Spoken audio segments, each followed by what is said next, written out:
Hi అండి, welcome to Veena YouTube channel.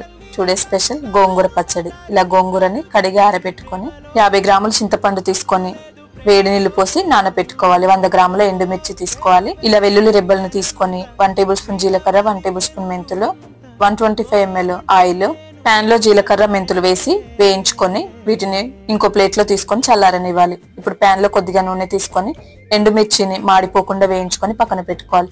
అందులోనే కొద్దిగా ఆయిల్ వేసుకొని గోంగూరని వేయించుకొని పక్కన పెట్టుకొని చింతపండుని వేసి చిక్కబడేంత వరకు మరిగించుకొని చల్లారనివ్వాలి. తాలింపుకి ఆయిల్ తీసుకొని జీలకర్ర, మెంతులు, ఆవాలు, పచ్చిశనగపప్పు, ఎండుమిర్చి, వెల్లుల్లి రెబ్బలు, కరివేపాకు, ఇంగువ వేసి వేయించుకొని చల్లారనివ్వాలి. మిక్సర్ జార్ లో మనం వేయించుకున్న పదార్థాలన్నీ తీసుకొని వేసుకొని 50 గ్రాముల ఉప్పు వేసి ఇలా బరకగా గ్రైండ్ చేసుకొని తాలింపుని చల్లారిన తర్వాత యాడ్ చేసుకుంటే గోంగూర నిల్వ పచ్చడి అనేది రెడీ అయిపోతుంది. సంవత్సరం పాటు నిల్వ ఉంటుంది. Thank you. సబ్స్క్రైబ్.